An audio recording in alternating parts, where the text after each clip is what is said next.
Salve, salve, candidato, começando mais um Top Atualidades NEAF. Você que ficou aí aguardando, não é? Aguardando aquela emoção, falou, o que será que o NEAF vai falar para mim, né?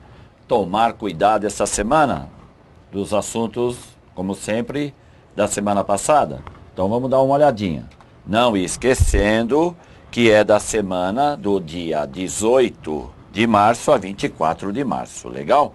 Então tá aí, atualidades com o professor Marcos e os materiais da dona Raquel, legal?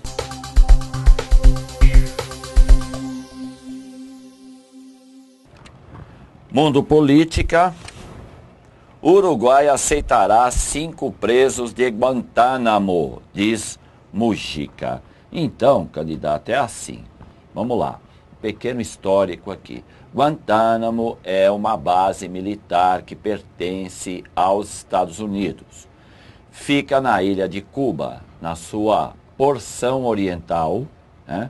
Voltada ali para o Caribe, bem na pontinha da ilha de Cuba, existe um pequeno território que pertence aos Estados Unidos. Às vezes os alunos me perguntam, mas o porquê que existe uma prisão americana na ilha de Cuba? O Fidel deixou?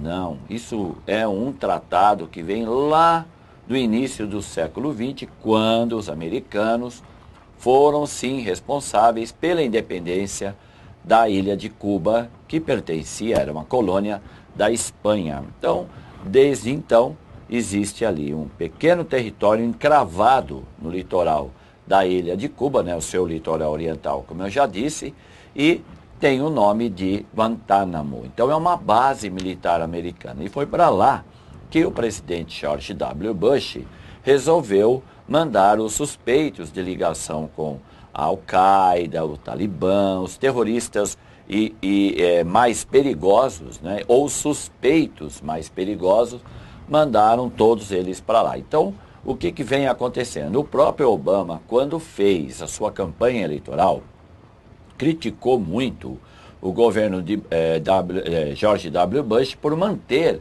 esses homens todos presos ali, sem qualquer acusação direta, prova material, ou seja, a questão dos direitos humanos estava totalmente desrespeitada. E aí, para surpresa geral, o senhor Obama manteve a prisão de Guantánamo funcionando como ela funciona até hoje.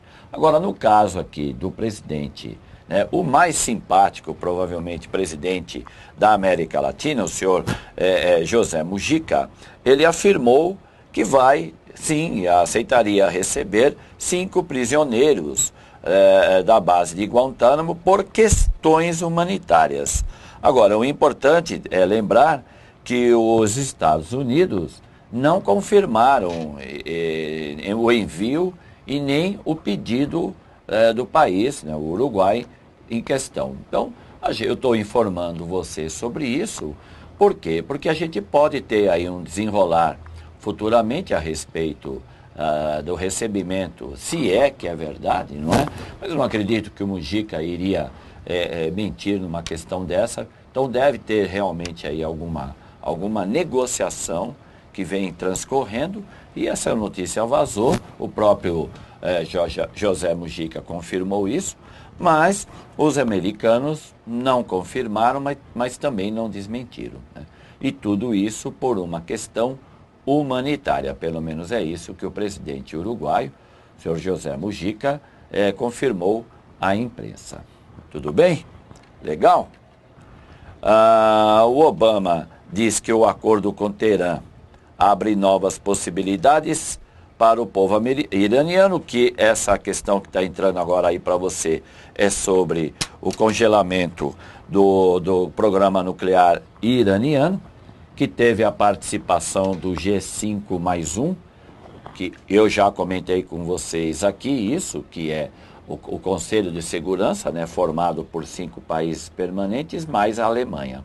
Então, esse foi um acordo secreto, que transcorreu desde o final do ano para cá. Tudo indica, vem dando resultado. O Irã, do novo presidente, né, o Irã está com um novo presidente desde o final do ano passado, Rouhani, não é mais o radical Ahmadinejad que está no poder, é por isso que a negociação transcorreu de forma positiva até agora. Então, o Obama tem elogiado essas negociações que vêm transcorrendo e é lógico que o Irã pode colher bons frutos disso, tá ok? Então, o anúncio foi feito após comentários de Obama em uma mensagem anual de vídeo sobre o Ano Novo iraniano, porque no Irã, é importante lembrar, o Irã é um país majoritariamente xiita. Ele é majoritariamente islâmico, mas é sempre bom lembrar que o islamismo tem uma divisão básica aí entre sunitas e xiitas. A grande maioria dos muçulmanos são sunitas. E o país que tem o maior número de xiitas é o Irã.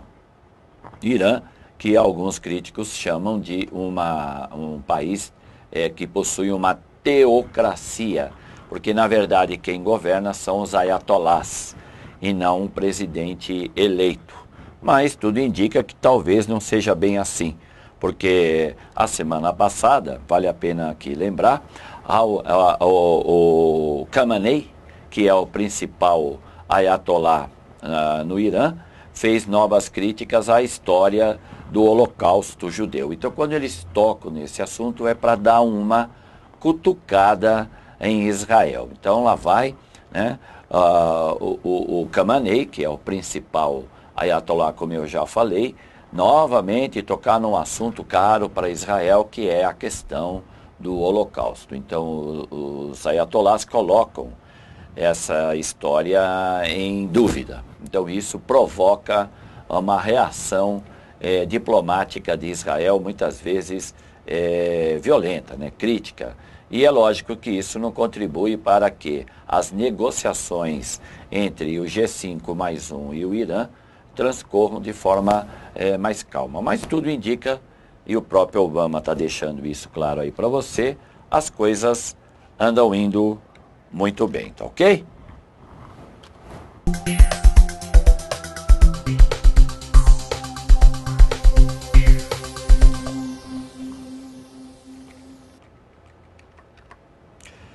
Então, continuando aqui, vamos ver o próximo tópico. Vamos lá para Mundo Economia. O primeiro-ministro britânico propõe que o G7 discuta a expulsão da Rússia do G8. Então, vamos explicar legalzinho isso daqui para você de forma rápida e bem resumida. Existe o G7, que são os países mais ricos e desenvolvidos do planeta. Tá? Então, você pega lá por ordem de economia, os Estados Unidos, o Japão, a Alemanha, a França, o Reino Unido, a Itália e o Canadá. Então, esses são os 7 grandes. E aí, a Rússia, muitas vezes, nas reuniões que são feitas do G7, ela é também convidada, porque, afinal de contas, a Rússia é membro do Conselho de Segurança da ONU permanente, possui o maior arsenal nuclear do planeta, e é legal ter, né, isso é o G7 dizendo, né, é legal ter a Rússia ali do nosso lado, uma amiguinha, tudo bem. Então, já estava agendada desde o início do ano uma reunião do G8, ok? G8, que é as 7 economias maiores mais a Rússia. Só que por causa dessa questão da Crimeia e da questão da Ucrânia, a Rússia foi desconvidada, coitadinha. Então o Putin não vai tomar um chá ou um café com James Cameron, François Hollande, o Obama. Então ele não vai estar queimado. O cara foi queimado. Muito bem. Então o Obama convoca esta reunião, inclusive hoje, segunda-feira, ele já está na Europa já tratando desse assunto. Por quê? Porque a questão é aquilo que eu venho já comentando aqui com vocês já há algumas semanas, a questão da Ucrânia e da Crimeia, que a Rússia, e você já deve estar sabendo disso, não é, candidato? Já tem o direito de anexar. Isso já, as medidas já foram tomadas, afinal de contas, a esmagadora maioria da população da Crimeia é constituída de russos e eles sim votaram pela anexação da península à Rússia, como eu também já comentei aqui com você, e você já deve estar até pensando, pô, mas não vai mudar de assunto todo. Então, mas E isso tem um desenrolar, inclusive já está sendo discutida sanções econômicas contra a Rússia, que não agrada provavelmente o senhor Vladimir Putin, Rússia que não vem indo muito bem economicamente falando. Dos BRICS, a Rússia foi o que menos cresceu o ano de 2013, né? Os BRICS, o Brasil, a Rússia, a Índia, a China e a África do Sul. Então, a Rússia foi o que menos cresceu. Então, qualquer sanção econômica mais pesada à Rússia, isso com certeza vai desagradar bastante a população de lá, inclusive o seu Vladimir Putin. Mas são ações que ele vai ter que assumir, porque afinal de contas, os países desenvolvidos da Europa Ocidental, ou vamos falar um português mais claro aqui, a União Europeia, assim como os Estados Unidos, avisaram Vladimir Putin de que ele estava indo muito longe. Agora, o próximo slide que eu tenho aqui é lembrando que o primeiro-ministro britânico afirmou também que qualquer avanço da Rússia no leste da Ucrânia deve ter como consequência sanções econômicas e diplomáticas as mais duras possíveis. Então, vale a pena eu lembrar você do seguinte, lá do G7, que eu acabei de falar aí do nome dos países, o Reino Unido e a França, e assim como os Estados Unidos, são os que mais estão pegando pesado.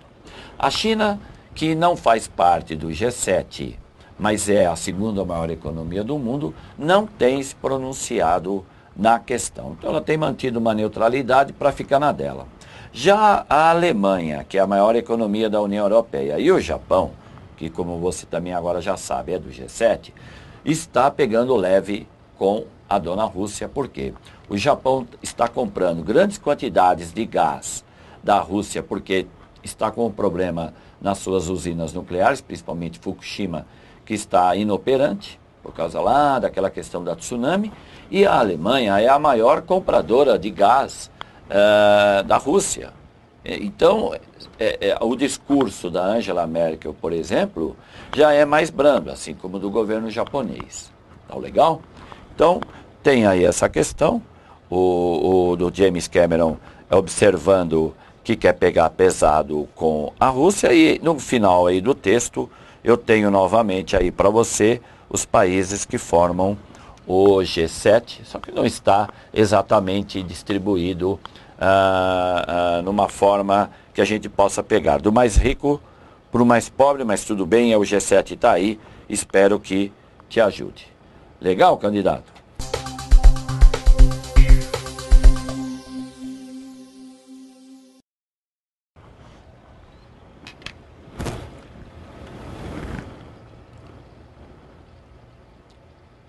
E vamos lá então, mais um tópico. Mundo, redes sociais, legal? Premier proíbe Twitter na Turquia e causa onda de protestos. O premier turco Tayyip Erdogan. Quem é Tayyip Erdogan? Então é o presidente da Rússia, né? O premier russo que vem tendo aí vários problemas. Isso o ano passado aqui eu comentei em aulas que eu dei de atualidades, falei muito, na mesmo mês que nós tínhamos aqui no Brasil, junho. Os protestos também na Ucrânia estava pipocando vários protestos contra Erdogan e a sua postura política perante aquilo que a Turquia propõe ser a sua democracia e a relação de Erdogan com a questão das redes sociais. Assim como aqui, lá na Turquia também os protestos eram incentivados e havia uma grande troca de informações pelas redes sociais. Então o que faz Erdogan? Ele fez várias críticas, chegou a ameaçar de proibir o uso da internet na Turquia. Isso pegou muito mal, porque a Turquia, isso aí é um segredinho nosso aqui, né, candidato? Você que gosta de ver aqui as nossas observações do NEAF, é um segredinho aqui, ó. A Turquia tem grande interesse de entrar na União Europeia.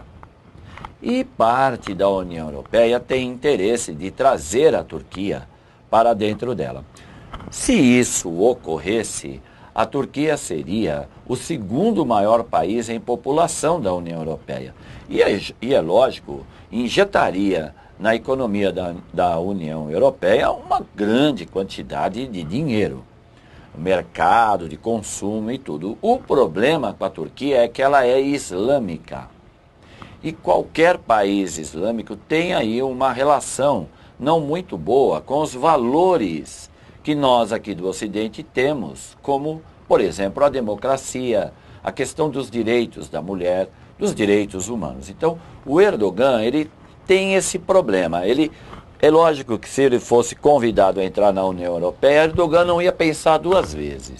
Mas, quando ele age como ele agiu agora, querendo proibir o uso do Twitter, fica claro para a União Europeia que a Turquia ainda tem muito chão para andar, para chegar dentro dos valores que são admitidos, como, por exemplo, a liberdade de imprensa, a liberdade de comunicação que existe na União Europeia. Agora, não é só porque é islâmico.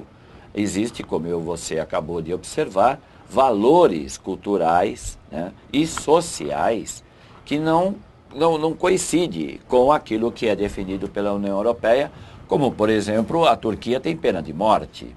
E nenhum país membro da União Europeia pode ter pena de morte. Então, com esta iniciativa que o premier turco Erdogan toma, isso só dificulta mais a sua ida para a União Europeia, se é que isso vai acontecer. E tudo isso começou por causa disso aqui que eu estou destacando para você, candidato, o meu ouvinte aqui, meu amigão de semana de segunda, não é?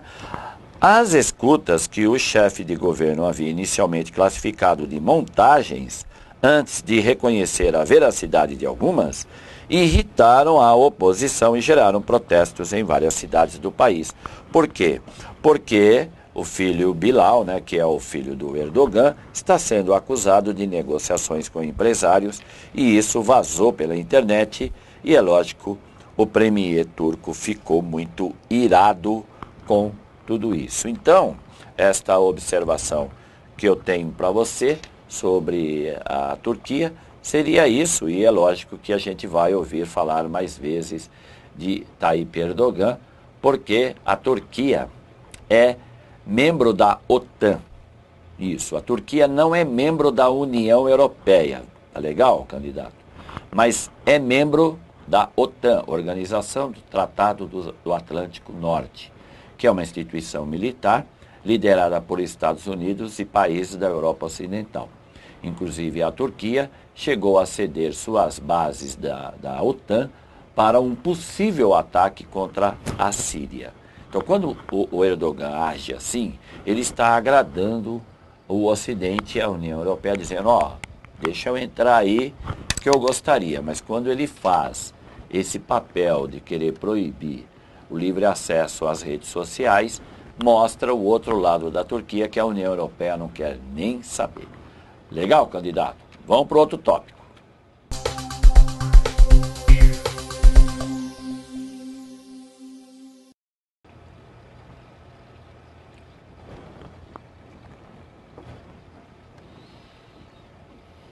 Vamos lá, então?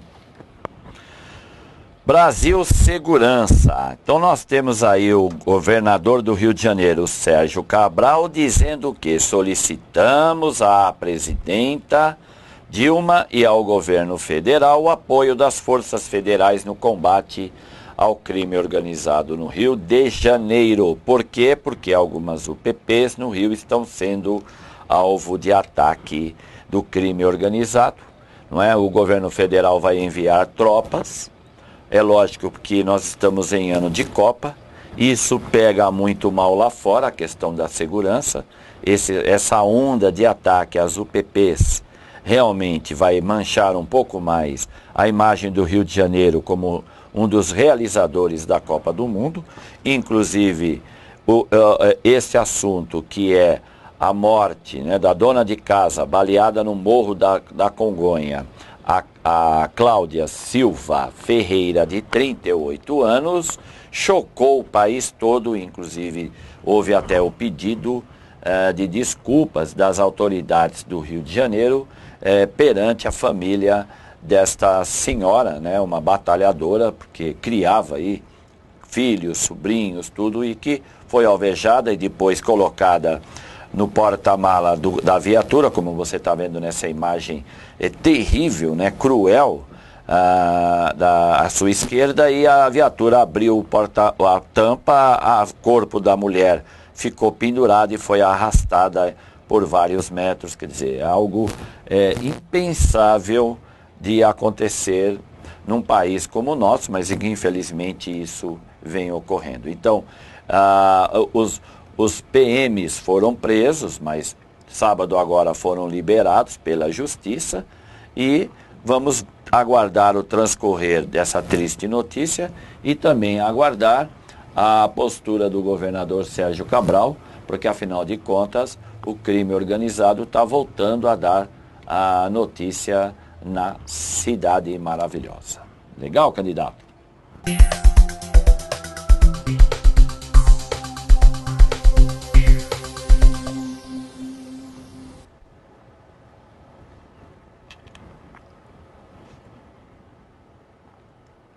Vamos lá então, outro tópico.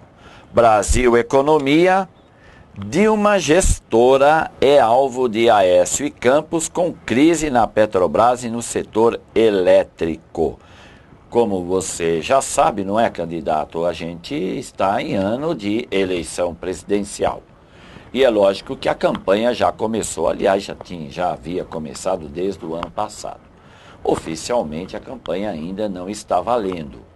Mas qualquer arranhada, qualquer bobeada que um dos candidatos derem, os outros não vão perdoar. Então é o caso aqui do texto, lembrando você que Aécio Neves, candidato, né, pelo PSTB, e Eduardo Campos, que estão aí na briga para tomar o lugar da dona Dilma, né, da tia, a coisa vai pegar, porque agora saiu este caso da venda, né, de uma empresa, de uma refinaria nos Estados Unidos, em Pasadena, a Refining System Company, né? Ela, lá do Texas, ela estava avaliada em 42 milhões, mas até onde aí a gente pode, de repente, discutir, o Brasil pagou mais de 1 bilhão. Então eu tenho aqui este esqueminha, né? Entenda aí o caso, e você tem aí, olha, número 1.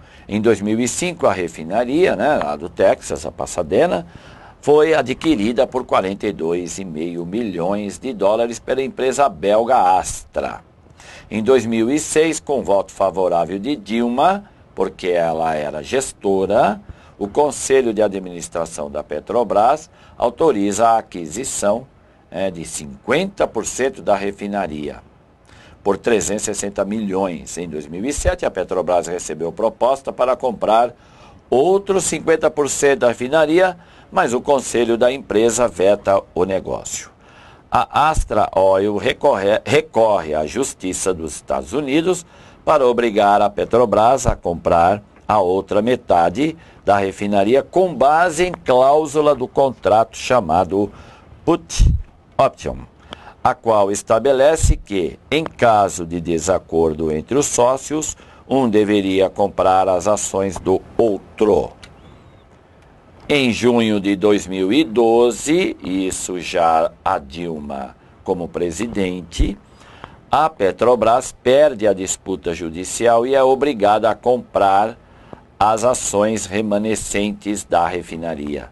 A estatal paga 820 milhões à Astra pela outra metade da refinaria, valor fixado num acordo extrajudicial no qual estavam acrescidos de juros e custos legais.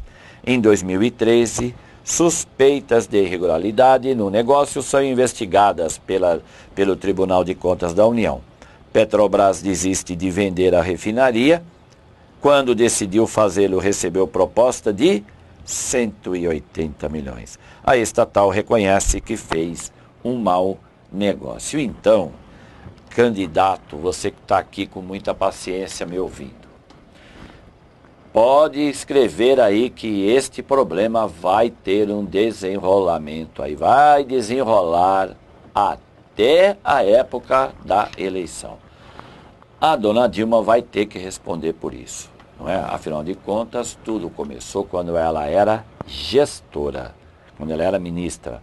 E agora a bomba vai acabar estourando no colo dela, e é lógico que o Campos e o Aécio não vão perdoar a presidente e não vão deixar de levantar esse assunto, principalmente quando começar o horário gratuito na televisão e quando houver os debates. Ela vai ter que responder por isso. Então, isso é algo muito importante, principalmente em termos não só econômicos, mas também em termos políticos. Porque o problema desta compra vai acabar estourando no colo da dona Dilma. Legal? Vamos para outro tópico.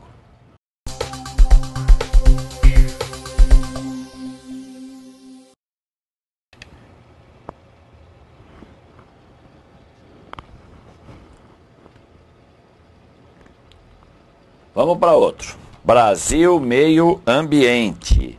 E abastecimento de água deflagra a disputa entre os estados. Isso tudo está acontecendo porque o sistema Cantareira em São Paulo nunca esteve com tão pouca água, assim como vale a pena lembrar, já que o assunto aqui é meio ambiente, dos 71 anos que é verificado temperatura, condições de clima, índices de chuva aqui em São Paulo.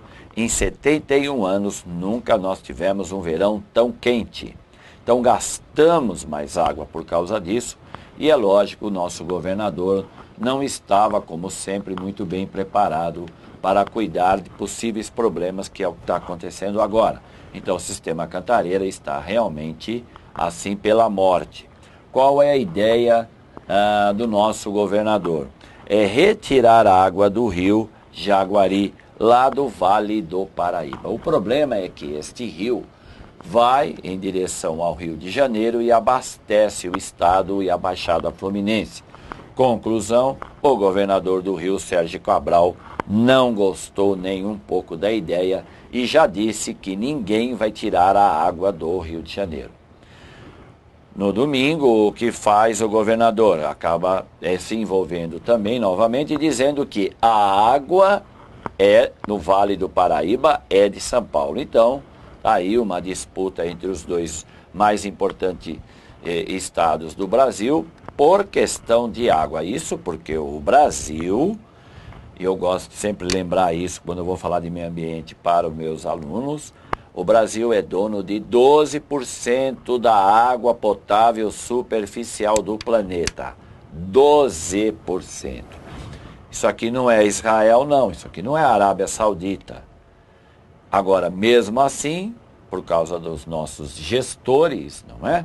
O que acontece? São Paulo, né? A grande São Paulo está arriscada a ter um racionamento de água que, lógico, vai incomodar muita gente aqui, eu e provavelmente você. Então, essa aqui é uma questão sobre o meio ambiente.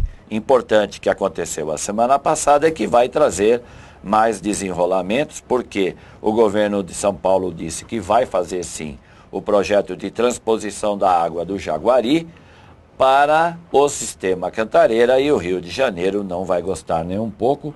E é importante também eu lembrar você que o governo Alckmin teve uma reunião com a presidente Dilma, porque ele precisa da autorização do governo federal para fazer isso. Ou seja, quando um rio é de administração federal, o governo do estado tem que pedir permissão.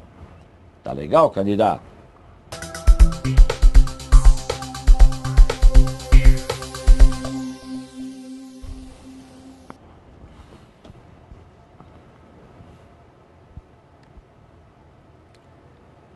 E vamos para o último tópico.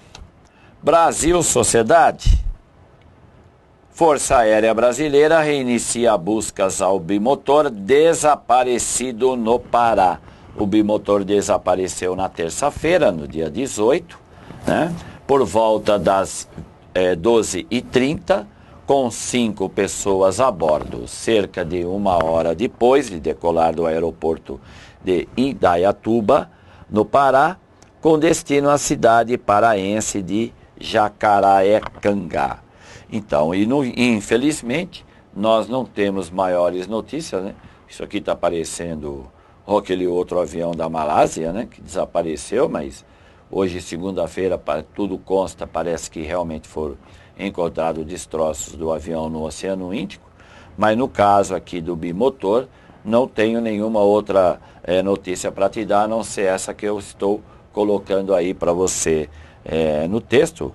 E era um grupo de técnicos de enfermagem que estavam indo para uma reserva indígena. O avião entrou numa região de tempestade, foi feita a comunicação e aí ele desapareceu e, infelizmente, que tudo indica, ele deve ter realmente caído. Estamos torcendo, lógico, para que não haja vítimas. Tá legal? Vamos voltar então. E uma morte aí de um grande jogador brasileiro, ex-zagueiro da seleção da Copa de 58, que sofria de mal de Alzheimer, Bellini, o que criou, né, e imortalizou o gesto de levantar a taça na Copa do Mundo com as duas mãos. Então, inclusive, numa entrevista há uns anos atrás, ele disse que fez isso sem querer. Ele fez isso porque havia uma grande quantidade de jornalistas, não é? E que eles pediam para que ele mostrasse a taça, e aí ele pegou e falou, bom, peraí, ele levantou. E aí acabou virando aí um ícone, né? Porque todas as edições da Copa do Mundo, seja lá quem ganhou, o capitão do time, quando recebe a taça do presidente da FIFA, ele beija e ergue a taça com as duas mãos, imortalizando assim o gesto do ex-zagueiro da seleção brasileira, Bellini. Legal, candidato?